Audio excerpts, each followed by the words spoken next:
Нинди шәпәй бір ул каникуллар. Барыбызга да таныш булган Бонифаций каникуллары мультфильмының гыйбарәсе безне мәктәп укучыларының бәйрәмгә тиң вакыт атмосферасына чумдыра.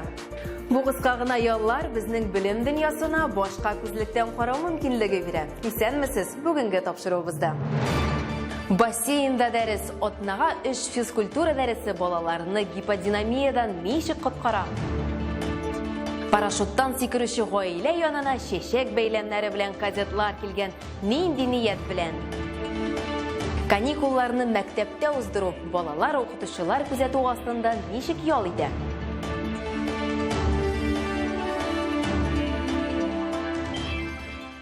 Каникулларда булуга карамастан мәктәпләрдә кеше күп. Балалар төрле түгәрәкләргә, шул исәптән спорт түгәрәкләренә йөри.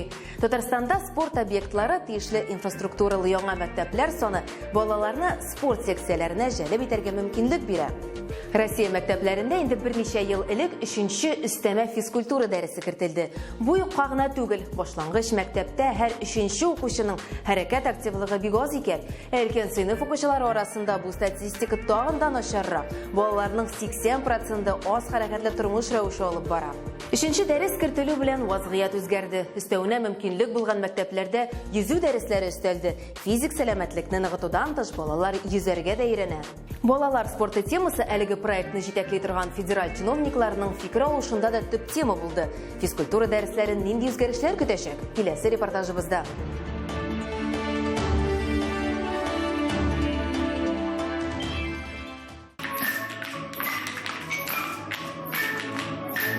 Ике 2018 елда ачылган 183 гимназия укучылары иң заманча мәктәпләрнең берсендә укый. Гимназия кунаклар кабул итә. Биредә балалар спорты федераль проектының иҗтимагый советы утырышы үтте. Утырыш башланыр алдыннан делегацияга гимназия буенча экскурсия уздырдылар. Кунаклар мәктәпнең җиһазландырылышын югары бәяләде. Гимназиянең хәтта үз телевидениесе бар.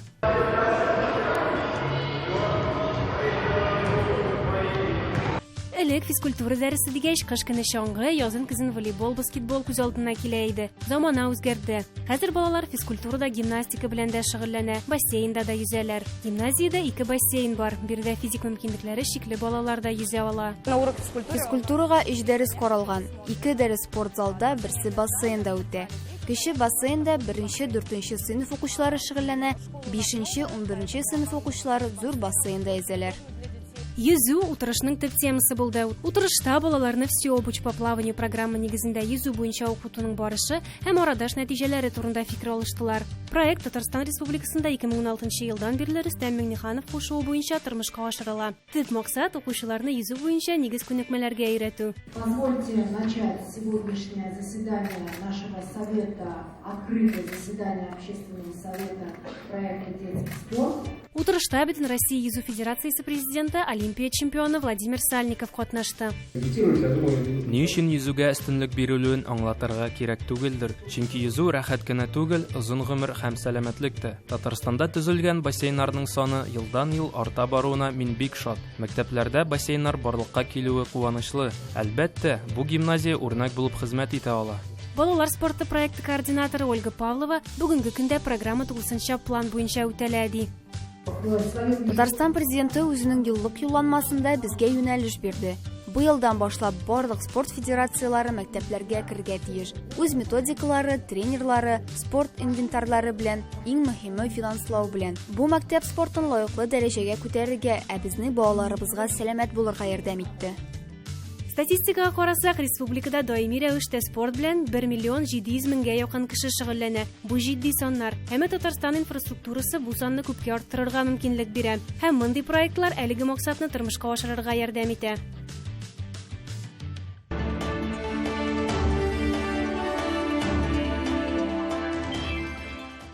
Каникулларда Казанның Кузнецов исемендәге кадет-интернат мәктәбе каршында эшләп килүче яшь десантник клубына йөрүче укучылар ветераны Владимир Иванычевны юбилее белән котлап кайттылар.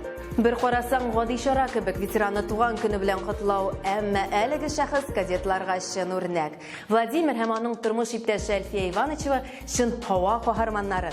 Үзләренең 80 яшендә алар әле дә биеклекне яуларга әзер.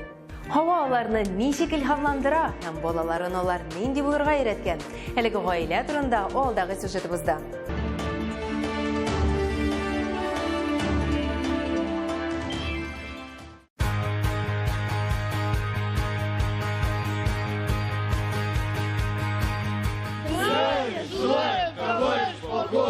Хәрби сәлам бирелде, полковниктан ризалык алынды. Кадетлар юлга Яшел Үзән районының Сафоново авылына кузгала. Легендар ветеран 4000 тапкыр парашютта сикергән десантчы Владимир Ивановичев шушында яши. Здравствуйте, товарищи парашютисты! Здравия желаем, товарищ полковник! Курсантского. Отлично. Никаких. Ну ничего, смелости наберемся, да? Будем десантниками?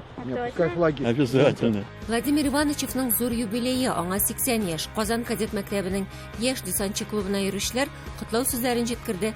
Парашют спортын сөючеләргә багышланган китап бүләк итте. Бу фотода без Минзәлә аэродромында. Чираттагы тапкыр парашютта сикерде. Безнең белән имам да сикерде. Чечня һәм Сириядә хезмәт иткән атакайда. Владимир Ивановичев парашют белән 16 яшендә таныша. Бик экстремаль төстә. Взяла меня пацаном, 16 лет выбросила с самолета. Мине 16 яшьлек малайны инструктор тотты да самолеттан ыргытты. Ул вакытта фанер самолетлар иде әле. Барысы да шул сикерүдән башланды.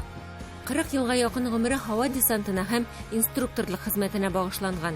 Владимир Ивановичев Африка хәрбиләрендә парашютта сикерергә өйрәтә. 2 ел Конгода хезмәт иткән. И вот я был в группе в составе военных. Мин Конгода хәрби белгечләр составы төркемендә булдым. Африка хәрбиләрен парашюттан сикерергә өйрәттем. Аларны парашют белән самолеттан тотып ыргыта идем. Башка эшләрне дә башкардым. Һәм истәлеккә дип аннан әлеге сөңгене алып кайттым. Ул тимер агачтан эшләнгән. Из железного дерева он сделан.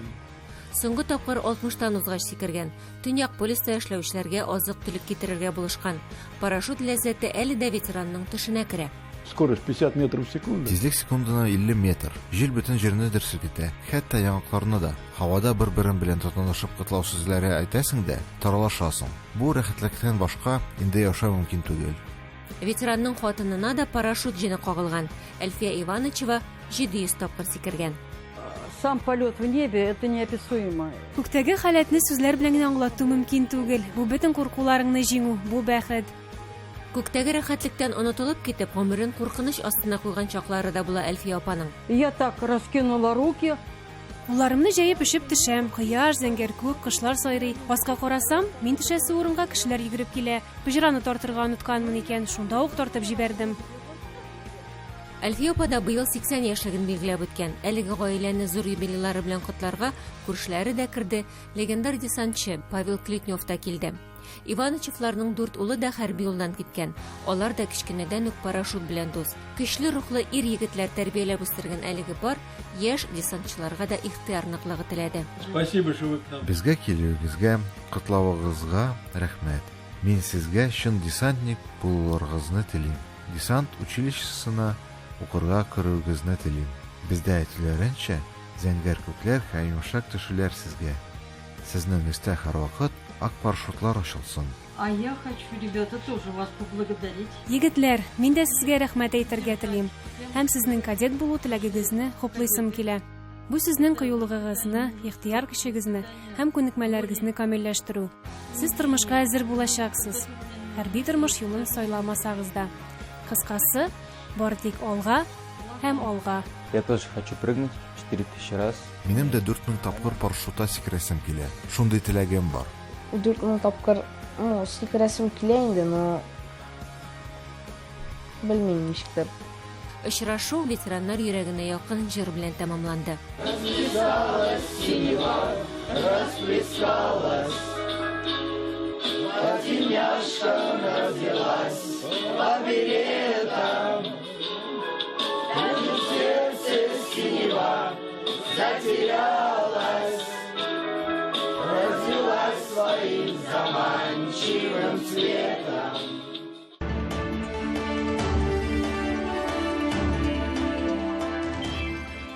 Көзге каникуллар, уеннар, күңел ачу, балаларның иркенләп аралашу вакыты. Укучылар бу кыска вакыт аралыгын файдалы һәм өлкәннәр күзәтү астында үткәрсен өчен мәктәп яны лагерьлары оештырыла. Шулай итеп, бала вакытында ашый, кызыклы эшләр белән мәшгуль, эшләрен һәм ял көннәрендә исә ул өйдә вакытын гаилә белән уздыра. Мәктәп яны лагере тагын бер бик мөһим миссия башкара: балаларны сәламәтләндерү һәм тәрбияләү.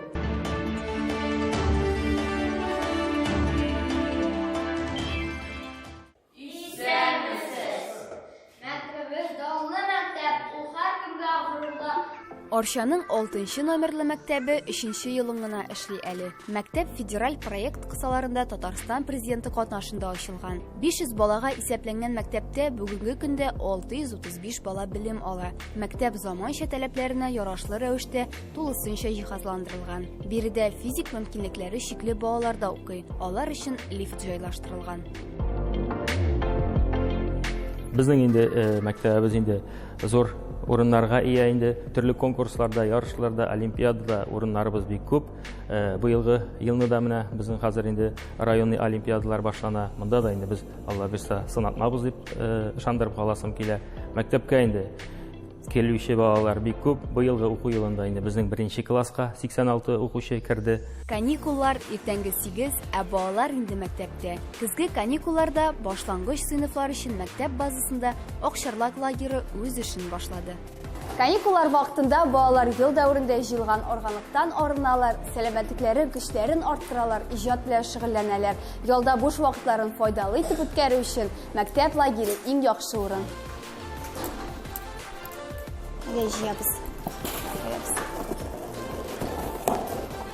Лагерьга барлыгы 75 бала йөри. Һәр төркемнең үз исеме, девизы бар. 7 көнлек лагерьнең һәр көненең үз тематикасы. Бүген исә лагерьга юхиди хезмәткәре килгән. Ул балаларга юлда йөрү кагыйдәләрен искә төшереп китте. Соңыннан балалар күңелле стартлар оештырдылар. Лагерь эшчәнлеге төрле оешмалар белән хезмәттәшлек ярдәмендә оештырыла. Мәктәп, музейлар, китапханәләр, юхиди, МЧС хезмәткәрләре белән тыгыз элемтәдә тора.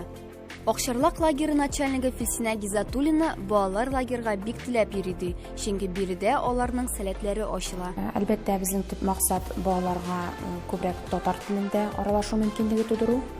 Һәм икенчесе инде балалар шушылай аралашып, тагы да үзләренең сәләтләрен ачарга, мөмкинлекләр булсын өчен барында эшләргә тырышабыз. Һәр отрядта 2 әйдәман. Алар балалар белән көн дәвамында укудан кала кызыклы уеннар, ярышлар оештыралар, конкурсларда катнашу өчен рәсемнәр ясыйлар. Балаларга гел хәрәкәт кирәк, шуңа күрә саф һавага йөгерергә, футбол уйнарга чыгалар. Урамнан соң балаларның аппетитлары ачылып керә, алар тизрәк ашханәгә йөгерәләр. Лагерьда балаларны 3 тапкыр ашаталар.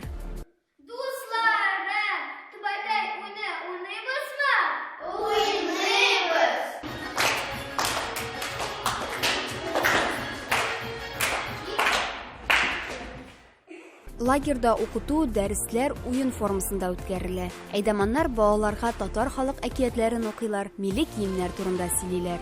Азат Махмутов каникулны өйдә үткәрәсем килмәде, шуңа күрә мәктәп лагерына килдем ди. Аңа лагерьда бик ошый. Без анда төрле уеннар, биюләр, җырлар өйрәнәбез. Китапханәгә йөрибез, укыйбыз. Буш вакытымны файдалы итеп үткәрергә теләдем. Лагерьда шулай ук иҗатка зур әһәмият бирелә. Рәсем ясау балаларның сәнгать сәләтләрен үстерүдә зур ягынты ясый ди педагоглар. Рәсем аша балалар күрү хәтерен ныгыталар, әйләнә-тирә дөньяның төсләрен һәм формаларын аерырга өйрәнәләр. Мәктәп укучыларының көзге чорда лагерьда ял итүләре аларның сәламәтлеген ныгытуга, балаларның физик көчләрен арттыруга юнәлтелгән. Ә иң мөһиме, балалар каникул вакытында үз вакытларын бушка сарыф итмичә яңа белемнәр алалар.